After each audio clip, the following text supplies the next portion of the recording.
La leçon précédente nous a permis d'étudier les propriétés du champ magnétique et son lien avec la distribution des courants. Nous en retiendrons trois résultats essentiels: la loi de Biot-Savart, le théorème d'Ampère, et puis surtout la divergence de B qui est égale à 0, le caractère conservatif du flux.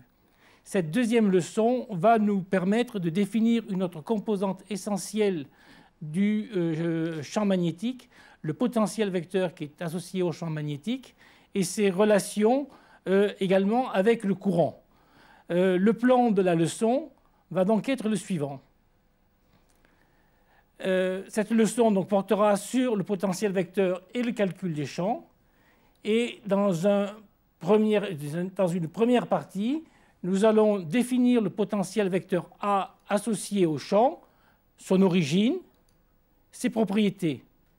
Dans une deuxième partie, nous allons comparer les propriétés du couple BA qui caractérise le champ magnétique avec les propriétés du couple EV, le champ électrique et le potentiel, que vous avez déjà vu en électrostatique. Cette comparaison est intéressante car nous la reprendrons plusieurs fois dans la suite du cours.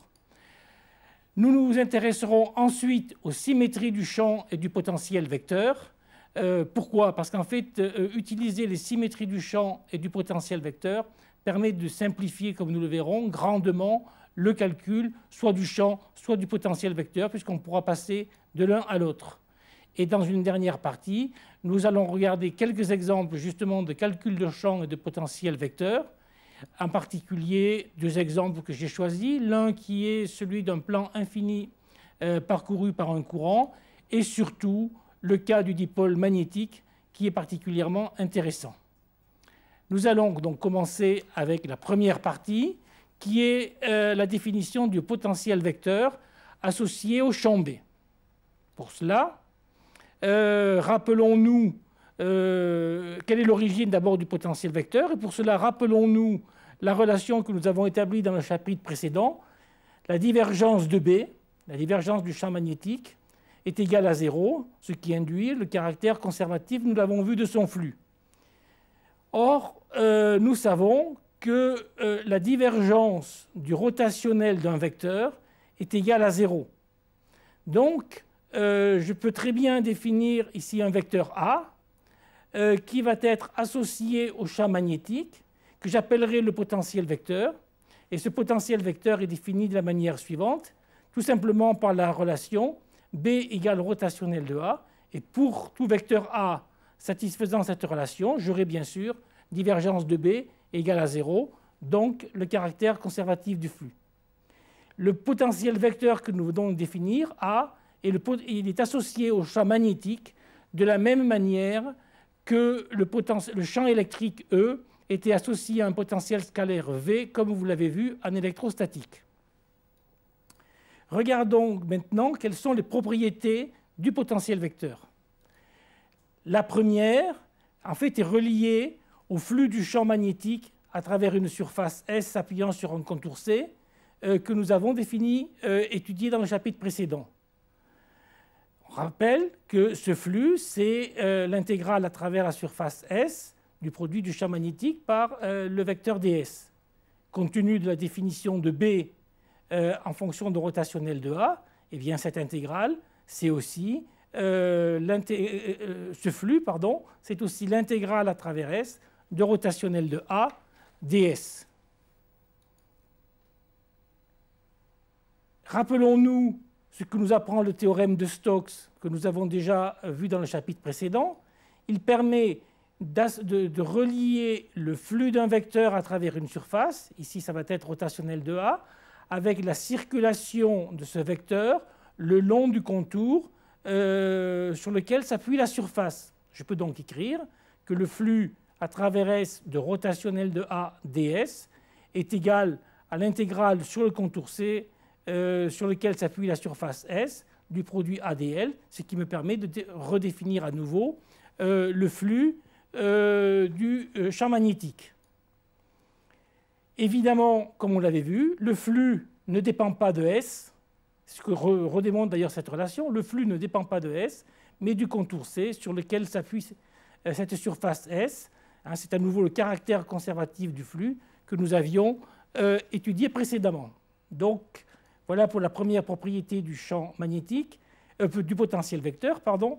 La deuxième propriété est particulièrement intéressante et nous la reprendrons d'ailleurs souvent dans la suite du cours. Elle concerne ce qu'on va appeler l'invariance de jauge.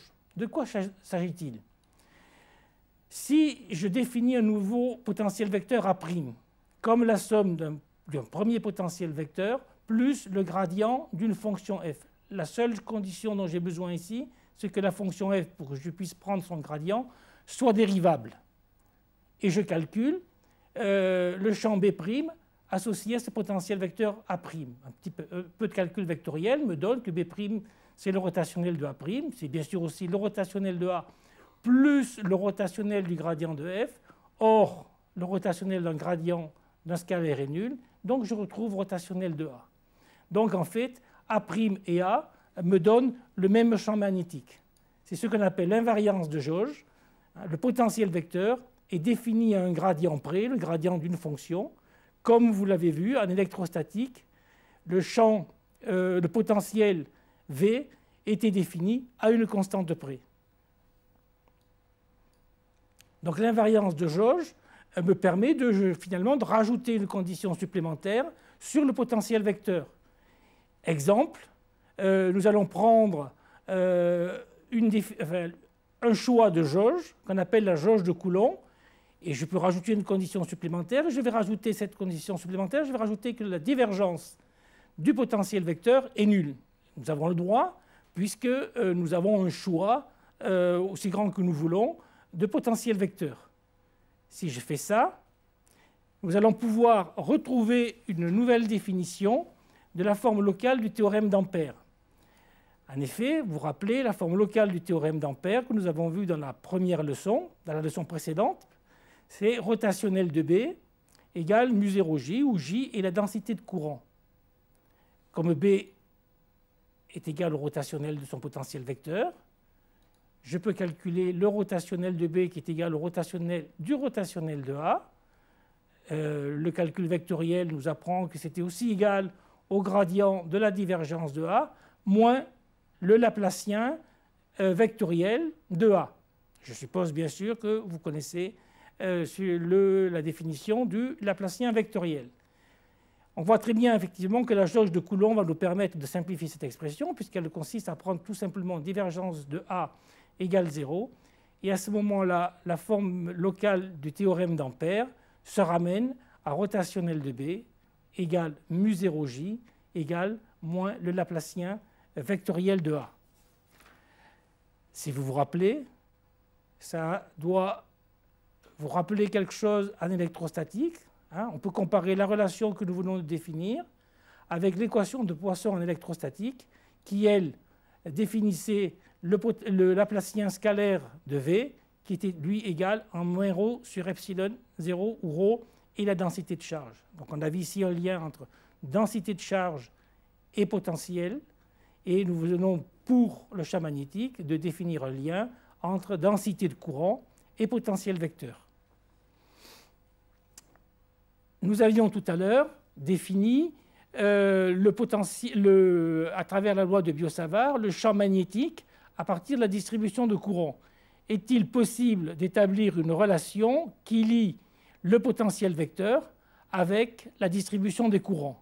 Eh bien oui, et nous allons établir cette relation. Il suffit dans un premier temps donc, de partir de la loi de Biot-Savart que nous avions définie et que je rappelle ici. Le champ magnétique est lié à la distribution de courant par cette relation-là.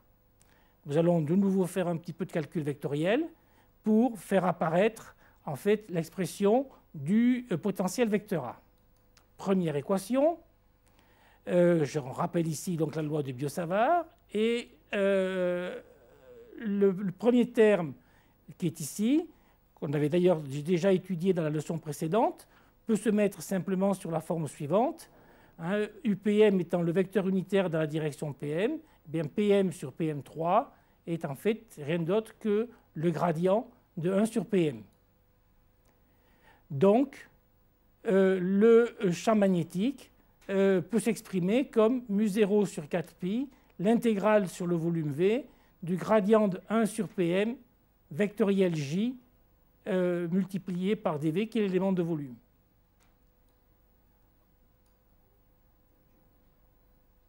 Nous rappelons ici cette relation et nous allons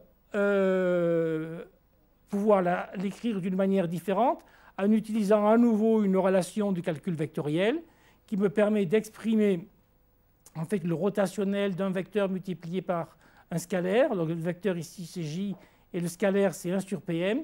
Si nous utilisons cette relation-là, j'obtiens la relation suivante où le gradient du produit vectoriel se ramène au produit ici, ici à la définition d'un rotationnel et ici au produit d'un scalaire par un rotationnel.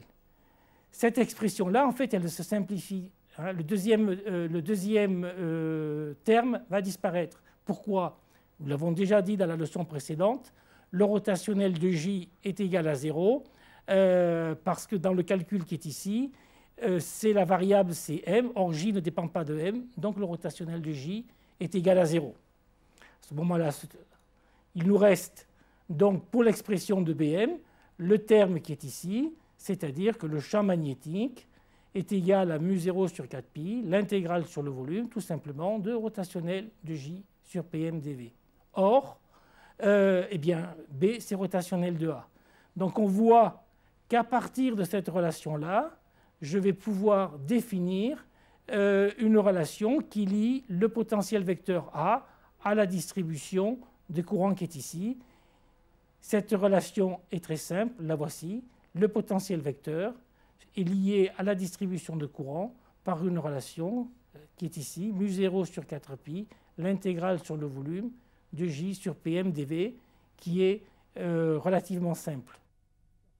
Nous pouvons également écrire pour un fil parcouru par un courant. À ce moment-là, l'intégrale sur le volume va être tout simplement remplacée par une intégrale sur un contour et nous obtenons l'expression suivante, A de M mu0i qui est bien sûr constant sur 4pi, l'intégrale sur le contour C de dl sur Pm. Arrivé à ce stade, nous avons défini les propriétés du champ magnétique et de son potentiel vecteur, du couple BA. Et comme nous l'avons dit tout à l'heure, il serait intéressant de comparer ces propriétés du couple BA avec celles du couple EV que vous avez, le champ électrique et le potentiel que vous avez étudié en électrostatique. C'est ce que nous allons faire rapidement maintenant. Donc si je compare les propriétés de E et V et de B et A, voici les relations que nous avons déjà établies dans les cours précédents, donc les cours d'électrostatique et les 2 cours précédents de magnétostatique. On constate que l'intégrale sur un contour C du champ électrique est nulle, à la différence de l'intégrale sur un contour C du champ magnétique, qui est le théorème d'Ampère, elle reliée au courant. Par contre, le flux à travers une surface S du champ électrique n'est pas nul, il est relié à la présence de charge, alors que le flux du champ magnétique S, lui, on l'a vu, est conservatif et nul. Conséquence, le rotationnel du champ électrique est nul, ce qui n'est pas du tout le cas du rotationnel du champ magnétique, forme locale du théorème d'Ampère. La divergence du champ électrique est reliée à la densité de charge ρ sur epsilon, alors que la divergence du champ magnétique, elle, est nulle. Les relations de conservation des champs électriques et magnétiques ne sont pas tout à fait les mêmes. Les composantes, on l'a vu, les composantes normales du champ magnétique sont conservées et les composantes parallèles du champ magnétique dépendent de la distribution de courant. Par contre, pour le champ électrique, les composantes parallèles du champ électrique sont conservées et les composantes normales du champ électrique dépendent de la présence d'une densité superficielle de charge éventuelle. On continue. Le champ électrique dérive du gradient d'un potentiel, le potentiel V. Le champ magnétique dérive ou est associé à son potentiel vecteur par la relation B égale rotationnel de A. Le Laplacien de V est égal à moins ρ sur epsilon. Le Laplacien vectoriel de A est égal à moins mu0j. Évidemment, c'est si ici nous avons utilisé la jauge de Coulomb. Donc on voit une forte analogie, sans qu'il y ait strictement identité, entre les relations entre E et V et entre B et A. Et puis le potentiel électrostatique peut se calculer à partir de la densité de charge par cette relation-là que vous avez vue en électrostatique, et nous venons d'établir celle-ci pour le potentiel vecteur. Cette comparaison, nous la reprendrons plus tard quand nous aurons complété en fait les relations qui existent entre E et V et B et A en étudiant les équations de Maxwell. Mais nous en savons suffisamment maintenant pour essayer de nous intéresser à, dans un ou deux exemples, un calcul du champ magnétique et du potentiel vecteur. En fait, ce calcul est grandement simplifié si nous nous intéressons aux symétries du potentiel, et aux symétries du champ et du potentiel vecteur. Donc nous allons d'abord étudier ces symétries, et ensuite nous les utiliserons dans les deux cas qui nous intéressent. Donc commençons par regarder ces symétries, l'objectif étant de simplifier le calcul de B et de A en tenant compte des symétries du système que nous allons étudier et des symétries des distributions des courants. La première de ces propriétés est relativement simple. Si nous avons une invariance suivant une direction, eh bien, l'invariance du champ magnétique et du potentiel vecteur existera également suivant cette direction. Les autres propriétés sont des propriétés de symétrie. Elles sont plus subtiles. Commençons par étudier la symétrie par rapport à un plan. Voilà, nous avons ici donc un plan qui est un plan de symétrie. Et je vais commencer par regarder les symétries du potentiel vecteur. Donc par définition, A est un vecteur. Donc son symétrique par rapport au plan est ici, c'est A'.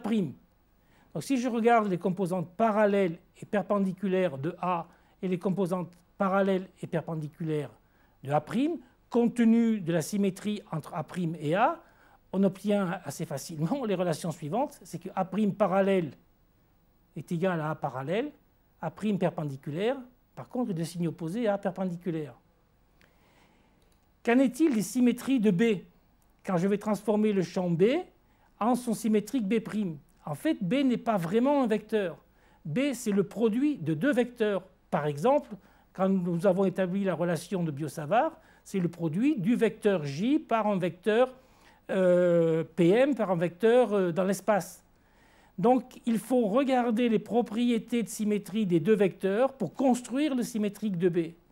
Je vous laisse faire ça. Vous prenez les composantes parallèles et perpendiculaires des deux vecteurs, vous définissez les composantes parallèles et perpendiculaires de B, vous faites de même pour B', et vous allez vous apercevoir que la composante parallèle de B' est égale à moins la composante parallèle de B, et que la composante perpendiculaire de B' est égale à la composante perpendiculaire de B. Donc les symétries qui s'appliquent sur le champ magnétique, qui est le produit vectoriel de deux vecteurs, ne sont pas du tout les mêmes que celles qui s'appliquent sur un vrai vecteur, comme l'est par exemple le potentiel vecteur. On utilise d'ailleurs des fois le mot de pseudo-vecteur pour le vecteur champ magnétique.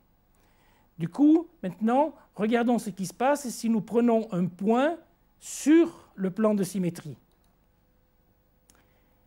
Mais si nous prenons un point M sur le plan de symétrie, je dois respecter les règles que j'ai définies précédemment, c'est-à-dire qu'il faut que B' parallèle de M soit égal à moins B parallèle de M. Alors si nous sommes sur un point du plan, c'est impossible d'avoir à la fois B' parallèle dans une direction et moins B parallèle dans l'autre direction. Donc le résultat, c'est que B' parallèle et B parallèle sont nuls. Morale de l'histoire, il en est de même pour A'.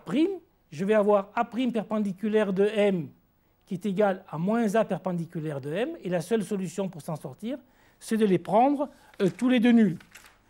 Donc le résultat, c'est que le champ B est obligatoirement normal à un plan de symétrie puisque sa composante parallèle dans le plan est nulle, et le vecteur A, lui, au contraire, est situé dans le plan de symétrie puisque sa composante perpendiculaire pour un point dans ce plan est nulle. C'est ce que nous venons de faire pour un plan de symétrie. Eh bien, nous allons étudier les mêmes propriétés pour un plan d'antisymétrie. Un plan d'antisymétrie, en fait, c'est un plan, par exemple, qui est traversé par un courant. parce que le courant rentre d'un côté et sort de l'autre. Il est transformé de J en moins J. Eh bien, si vous regardez les propriétés d'un vecteur qui, dans un plan de symétrie, est transformé de J en moins J, comme par exemple le vecteur A, sa composante parallèle est transformée, donc A' parallèle est égal à moins A parallèle. Par contre, la composante perpendiculaire est conservée. Si on applique ça à un pseudo-vecteur, c'est-à-dire au vecteur champ magnétique, en le reconstruisant à partir du produit vectoriel de deux vecteurs, on va trouver, je vous laisse faire ce calcul, que B' parallèle est égal à B parallèle et B' perpendiculaire est égal à moins B perpendiculaire. Nous allons maintenant, de la même manière, nous placer dans un plan d'antisymétrie. Et pour les mêmes raisons que tout à l'heure, dans un plan d'antisymétrie, on est obligé de respecter les règles qu'on vient de définir, c'est-à-dire que B' perpendiculaire est égal à moins B perpendiculaire est nul, donc les deux composantes évidemment sont nulles. De la même manière, ce coup-ci, c'est les composantes parallèles de A' qui vont être nulles. Et donc, le résultat, c'est que le champ B est dans un plan d'antisymétrie et le potentiel vecteur A est normal au plan d'antisymétrie. Donc c'est la situation, si je puis dire, symétrique de la situation précédente. Ces propriétés que nous venons de définir de symétrie vont grandement nous simplifier le calcul des potentiels vecteurs et des champs magnétiques. Et nous allons donc maintenant nous intéresser à deux exemples de calcul de champs et de potentiels vecteurs. Le premier exemple que j'ai pris, c'est celui d'un plan infini d'épaisseur petit a parcouru par un courant uniforme Jy. Alors évidemment, un plan infini, ça ne veut rien dire, mais ça veut dire qu'en fait le plan est suffisamment grand pour que je puisse le considérer comme infini. Mais il faut bien qu'il se ferme quelque part à l'infini, ne serait-ce que pour pouvoir faire circuler le courant. Donc la géométrie du système est la suivante. On va prendre en repère x ou y. Vous avez le plan qui est ici, le courant J, et l'origine du repère est située au milieu du plan. Appliquons les propriétés des symétries que nous avons étudiées. Bon, la première est simple. Le système est totalement invariant suivant x, y. Donc, c'est clair que le champ magnétique et le potentiel vecteur ne peuvent pas dépendre de x, y, ils ne dépendront que de z. La deuxième propriété est plus intéressante. Tout plan parallèle à OZ, Y, c'est-à-dire voilà un plan OZ, Y. Tout plan parallèle à OZ, Y, compte tenu du caractère infini du plan, est un plan de symétrie. J'applique les propriétés que nous avons définies tout à l'heure. Donc, le champ magnétique est perpendiculaire à tout plan parallèle à OZ, Y. Et donc, s'il est perpendiculaire à un plan de ce type-là, il est obligatoirement dirigé suivant x. Donc, nous n'avons qu'une seule composante du champ magnétique, Bx, By et Bz seront nuls. De la même manière, A va être situé dans le plan Z ou Y, donc la composante AX est obligatoirement nulle. Troisième propriété de symétrie, puisque le courant est dans cette direction-là, tout plan qui coupe la ligne de courant ici, donc tout plan parallèle à OZX, est un plan d'antisymétrie. Bien, compte tenu des propriétés que nous avons définies précédemment, le potentiel vecteur A va être perpendiculaire à ce plan et il est donc dirigé suivant Y. Vous vous rappelez tout à l'heure, nous avons dit qu'il était obligatoirement dans ce plan, mais maintenant, étant dirigé suivant Y, il n'y aura plus qu'une seule composante, qui est la composante AY. Bien. Quant au champ magnétique, lui, il est situé dans un plan de ce type là, donc la composante BY est égale à 0. Et nous avons vu effectivement tout à l'heure que de toute manière, le champ magnétique était dirigé ici suivant X. Quatrième propriété, prenons ce coup-ci le plan OXY, c'est-à-dire c'est le plan qui passe au milieu du plan dans lequel circule le courant. Ce plan est bien sûr un plan de symétrie. Donc pour tout point dans ce plan, c'est-à-dire en Z égale 0, le champ magnétique va être nul. Nous n'avions qu'une seule composante du champ magnétique qui était Bx, donc nous en déduisons que Bx de Z, Bx de 0 pardon, est égal à 0. De la même manière, si nous prenons deux points maintenant situés à la cote Z et à la cote moins Z, ils sont bien sûr symétriques par rapport au plan OXY. Étant symétriques par rapport au plan OXY, je peux définir la relation suivante. Obligatoirement, Bx de moins Z est égal à moins Bx de Z et AY de moins Z est égal à AY de Z. Donc vous voyez que l'utilisation des différentes propriétés de symétrie, l'invariance, les différents plans de symétrie et d'antisymétrie, nous a grandement simplifié le calcul. Il ne nous reste plus qu'à déterminer AY et Bx pour les valeurs de Z positives. Pour ça, nous allons nous servir des relations que nous avons définies concernant soit le potentiel vecteur, soit le champ magnétique. En fait, je vais utiliser le théorème d'Ampère, d'accord? Et je vais l'utiliser dans le plan. Dans le plan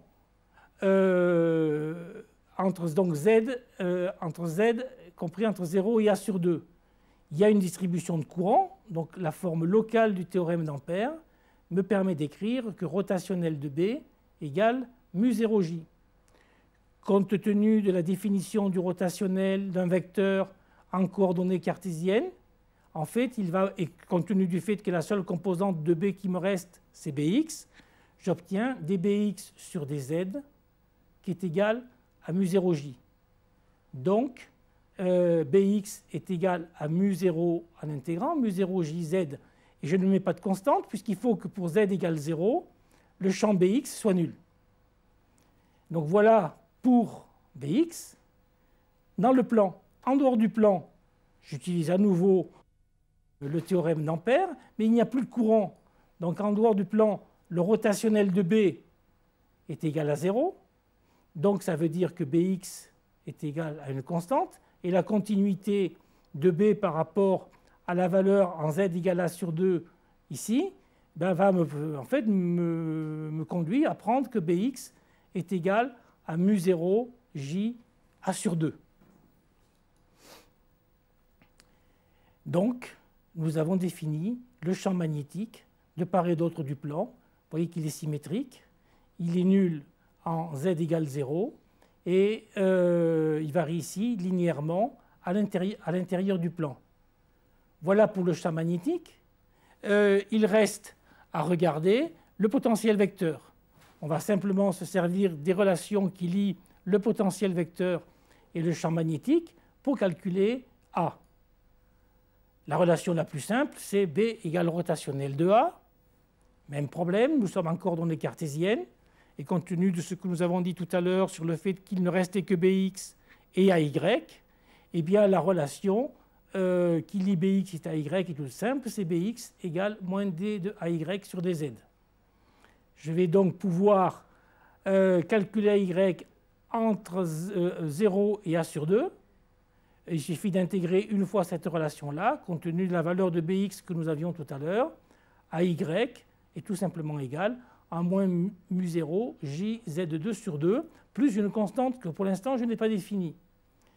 En dehors du plan, c'est-à-dire pour z plus grand que A sur 2, eh bien AY est égal à moins mu0 j a z sur 2 plus une constante. Pour résoudre, lever l'incertitude sur la constante, j'ai en fait le choix entre plusieurs valeurs. On retrouve ici d'une certaine manière l'invariance de jauge. Bon, on va prendre tout bêtement AY de 0 égale 0. Et à ce moment-là, on voit bien ici qu'il y a une continuité de toute manière en z égale A sur 2 entre les deux expressions de AY. Et vous obtenez la courbe suivante pour le potentiel vecteur AY en fonction de z. Ici, quelque chose qui est linéaire ici quelque chose qui est quadratique, nul en z égale 0, etc. Donc l'exemple que nous venons de traiter est très intéressant parce qu'il nous a permis, en utilisant les propriétés de symétrie, de simplifier grandement les calculs et d'arriver à une expression du potentiel vecteur et du champ magnétique dans cet exemple qui est un peu un exemple d'école. Parce que des plans infinis parcourus par un courant, ça n'existe pas vraiment. Mais si le plan est suffisamment grand, les expressions que nous avons établies restent valables. Nous allons maintenant nous intéresser à un deuxième exemple qui, lui, est beaucoup plus intéressant, un petit peu plus complexe, mais surtout beaucoup plus intéressant par la suite. Il s'agit du cas d'un dipôle magnétique. Et donc, le dipôle magnétique, c'est quoi? C'est une boucle de courant parcourue par un courant I, et nous cherchons à calculer maintenant le champ et le potentiel créés par cette boucle de courant. À ce moment-là, nous allons utiliser l'expression du potentiel vecteur. On va voir que c'est beaucoup plus simple de commencer par le potentiel vecteur et d'en déduire le champ magnétique, alors que tout à l'heure, nous avions commencé par le champ magnétique et nous en avions déduit le potentiel vecteur. On va commencer donc par calculer le potentiel vecteur qui, puisqu'on a une distribution de courant filiforme, s'écrit de la manière suivante. On l'a vu, mu0i sur 4pi, l'intégrale sur le contour de dl sur pm. Pour calculer cette expression, regardons d'abord quelle est la géométrie du dispositif. J'ai pris ici un repère orthonormé, x, y, z. Vous avez la boucle de courant qui est ici, qui est parcouru par le courant I. Le rayon, c'est petit a. Je cherche à calculer le potentiel vecteur ici à un point A, à une distance r, et définit aussi le point M par un angle θ et un angle φ. Bien évidemment, quand on regarde ça, les bonnes coordonnées ce coup-ci sont des coordonnées sphériques r, θ, φ. Si j'utilise maintenant les propriétés de symétrie, la première, évidemment, c'est l'invariance par rotation de tout ça autour de OZ. Si je tiens compte de cette invariance de rotation autour de OZ, ça veut dire que les composantes de A et de B ne dépendent que de R et de θ et ne dépendent pas de l'angle φ qui est ici. Bien. Deuxième propriété de symétrie, c'est une symétrie de révolution. Et tout plan, ici MOZ, à ce moment-là, est un plan d'antisymétrie. Pourquoi? Parce que vous voyez que pour tout plan MOZ qui est ici, ou celui-ci par exemple, eh bien le courant le traverse. Donc le vecteur définissant le courant est transformé en son antisymétrique. Donc si tout plan MOZ est antisymétrique, on applique les propriétés que nous avions définies tout à l'heure. A va être perpendiculaire à tout plan MOZ, et à ce moment-là, il se réduit uniquement à la composante A phi. Il n'y aura pas de composante dépendant de R ni de θ pour le potentiel vecteur, à une composante A phi qui ne dépend que de R et de θ. C'est cette composante que nous allons maintenant calculer. Alors pour cela, je vous laisse faire un petit peu de calcul, etc. Si je prends ici un élément dl sur le cercle, sur la boucle de courant, que je reprenne son symétrique ici par rapport à x, en fait on va s'apercevoir que les deux projections suivant x s'annulent et par contre les deux projections suivant y s'annulent, se rajoutent. Je vais donc les rajouter, elles dépendent de cosinus phi, et on démontre assez facilement que dans ce cas-là, la composante A phi s'écrit de la manière suivante, mu0 ia sur 4pi, somme de 0 à 2pi, de cosinus phi sur r' des phi. Maintenant, nous allons supposer que nous sommes très loin de la boucle de courant, ou dit autrement que la boucle de courant est suffisamment petite et le point M suffisamment éloigné pour que nous puissions considérer que pour un point M éloigné de la spire, R sur R' sont très grands devant petit a, Et dans ces conditions, on peut se permettre de faire un développement limité pour le rapport R sur R' qui apparaissait tout à l'heure dans l'intégrale. Il est égal à une première approximation à 1 plus A sur R cosinus psi. Donc l'expression de A phi prend la forme suivante. Je vous laisse faire les quelques lignes de calcul nécessaires. Compte tenu de la définition des angles sur la figure entre psi, θ et phi, je peux définir la relation suivante, cosinus psi qui est égale à sinus θ cosinus phi. Et finalement, il ne me reste plus qu'à intégrer sur phi ici un terme en cosinus carré qui va apparaître. Et l'intégrale faite, j'obtiens finalement l'expression suivante pour la composante azimutale du potentiel vecteur, mu0 i pi a2 sinus θ sur 4pi r2. Il est intéressant de l'écrire d'une autre manière. Pour ça, je vais définir ce qu'on appellera le moment magnétique grand M d'une spire de surface S parcourue par un courant I. C'est la spire que nous avions tout à l'heure. Ce moment magnétique grand M, qui est un vecteur, est donc le produit du courant dans la spire multiplié par la surface orientée définie par cette spire. Eh bien, compte tenu de la définition de la surface et de l'expression de A que nous avons établie tout à l'heure, la surface, ça sera pi A2 par exemple, on peut établir de manière beaucoup plus générale une relation générale pour tout circuit plan, pour toute boucle de courant. Cette relation générale, la voici. Elle définit le potentiel vecteur comme le produit vectoriel du moment magnétique multiplié par R, qui est la distance entre le point où l'on observe le potentiel, où on mesure le potentiel vecteur, et la spire. A, c'est mu0 sur 4pi, le produit vectoriel de M par R, divisé par R3. Nous avons calculé A, il faut calculer B. Là, nous allons refaire un peu de calcul vectoriel.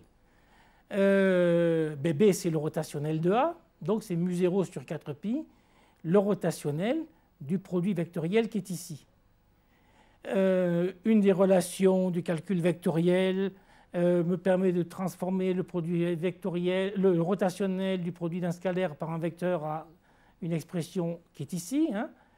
Je vais l'appliquer ici et je peux, à partir de là, je vous laisse faire le calcul, montrer que le champ magnétique prend la forme suivante. Bien, maintenant, on va calculer les différents éléments. Le premier, c'est le rotationnel du produit vectoriel de M par R. Compte tenu des propriétés du produit vectoriel et de la définition du rotationnel, on démontre aussi aisément que cette expression du rotationnel se ramène tout simplement à 2 fois le moment magnétique. Tout ça pourquoi? Parce que le moment magnétique est quelque chose d'uniforme et finalement ça simplifie le calcul du rotationnel qui est ici. De la même manière, le gradient de 1 sur R3, on démontre aisément que c'est aussi tout simplement moins 3R sur R5, puisqu'en dérivant R3 ici, j'aurai un terme en R sur R4. Compte tenu de ces deux relations, l'expression de B que j'avais tout à l'heure prend la forme suivante, mu0 sur 4pi 1 sur R3, 2 fois le moment magnétique et le double produit vectoriel qui est ici. Un double produit vectoriel peut s'exprimer d'une autre manière, encore un peu de calcul vectoriel, le double produit vectoriel peut s'exprimer en fonction de produits scalaires. Je vous laisse, à titre d'exercice sur le calcul vectoriel, faire cet exercice-là. Et à ce moment-là, l'expression de B prend la forme suivante. Le vecteur U qui est ici n'est rien d'autre que le vecteur unitaire U dans la direction R. Donc j'ai remplacé en fait dans l'expression précédente R par son module fois le vecteur unitaire qui est ici. Eh bien, le résultat est le suivant. Compte tenu donc, de l'orientation entre M et U et de la définition des angles qui est ici, le champ magnétique associé à la boucle de courant, au dipôle magnétique, à l'expression suivante. Il rappelle cette expression-là. Hein, d'abord, va vous donner des lignes pour le champ magnétique qui ont l'allure suivante, des lignes de champ magnétique constant. Et il y a une forte analogie avec le calcul du champ électrique que vous avez pu faire pour un dipôle en électrostatique. Les calculs que nous venons de faire peuvent se généraliser assez facilement à une distribution de courant. Là, nous l'avions fait pour un circuit filiforme. Si nous le faisons pour une distribution de courant, l'intégrale sur un contour va être remplacée par une somme sur V. Et donc, nous obtenons l'expression suivante. Le potentiel vecteur de A est relié à la distribution volumique de courant par une expression de cette forme-là. Et de la même manière, loin de la distribution, c'est-à-dire à une distance r suffisamment grande, eh bien, on va s'apercevoir que le potentiel vecteur peut se ramener à la même expression que celle que nous avions établie tout à l'heure, le produit vectoriel du moment magnétique par le vecteur r qui est ici, où le moment magnétique est défini en fonction de la distribution volumique des courants par l'expression qui est ici. Voilà. Ces relations donc, terminent notre deuxième leçon sur la magnétostatique. Nous avons défini les propriétés de B et de A. Nous avons pu étudier les